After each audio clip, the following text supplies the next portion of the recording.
What's up, community? FPV Rex here, and check it out. I have my 8-inch FPV Freestyle drone.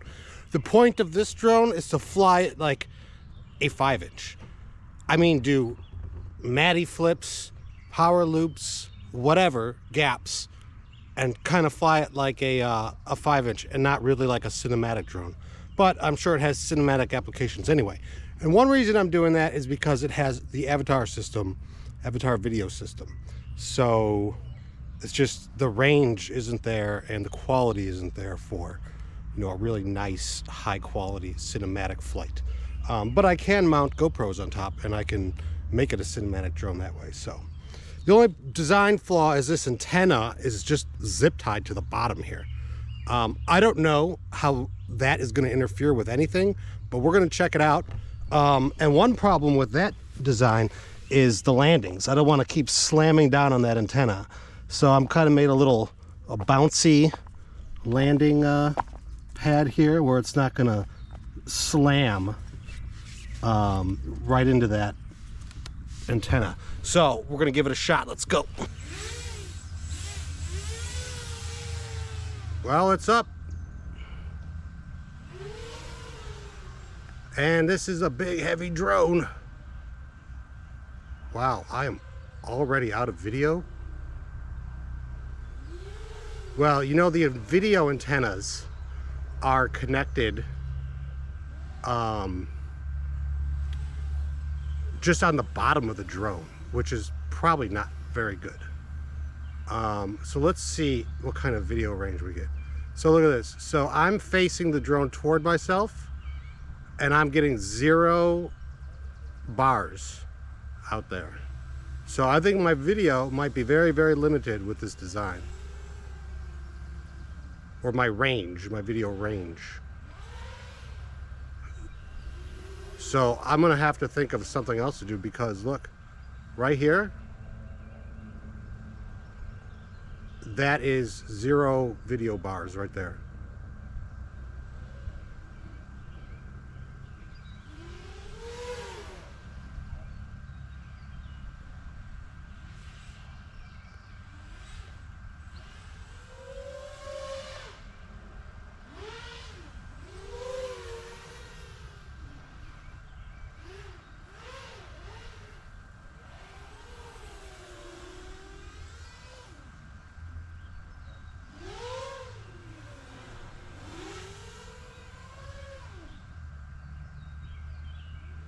Ooh, yeah, you could see that video chopping out.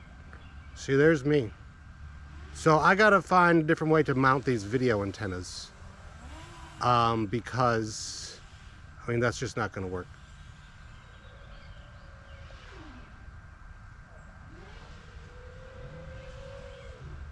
I don't know if you guys see lag when I'm out there, but I see plenty of it.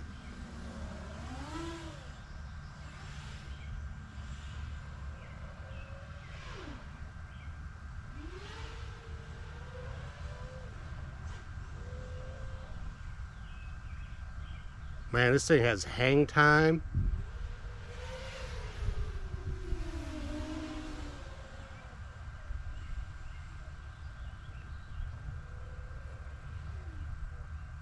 I'm gonna call this thing Big Rig. Ice Road Trucker is now in the lake because probably of design flaw on my part. It just fell out of the sky. And I was getting vibrations before that. So I think something must have rattled loose while I was flying, and then it just disappeared into the lake. So yeah, that's the deal. So Ice Road Trucker is retired. I'm gonna call this one Big Rig. This one's name is Big Rig because he's big. And that's all I could think of. Look at this dive. I just did a pretty tight dive with an 8-inch, huh? Look at that.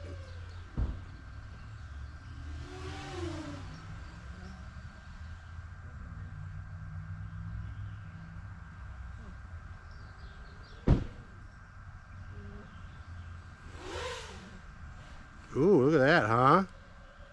Doing something with the 8-inch.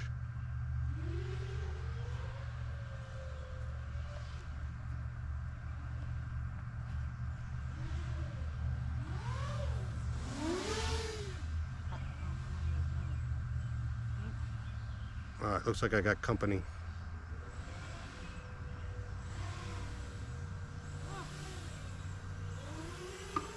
I think they're playing that frisbee game.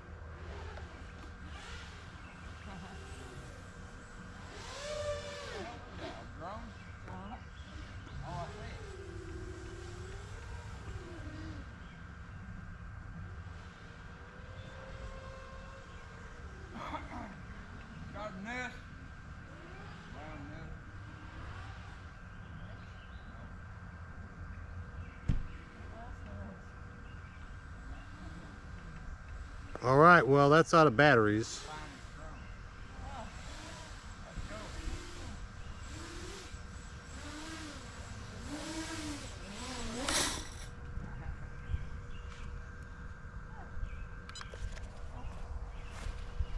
Hi, how you doing? Good. That's a good hobby. It's fun. Have a good one. Hobby expensive too. If you don't know how to fix them yourself, yes.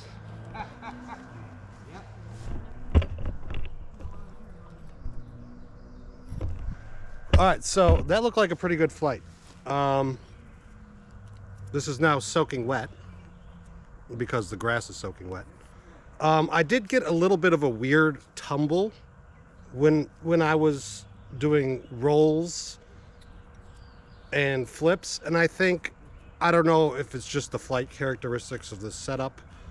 I don't know what's up, but I've never tried to freestyle an 8-inch drone before, so I don't know what kind of limitations it has.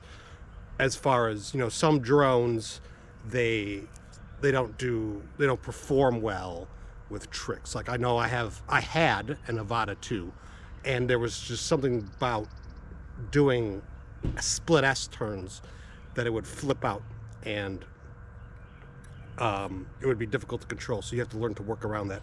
So this is going to take some learning to work around. Very powerful, very responsive. I was able to hit a couple little gaps. I was able to do some power loops. I think I did a split ass or something. I don't know, some orbits, and it worked out pretty well. But the only problem is at a certain orientation, my video just cuts out. And I think that's when the drone is facing me this way. It's blocking this battery, the frame, all the circuit boards, everything in here is just blocking all of that video transmission. So I'm gonna have to figure out some way to mount this somewhere else, so I can get a little bit extra range out of this. All right, well, another video will be coming soon. Have a good one.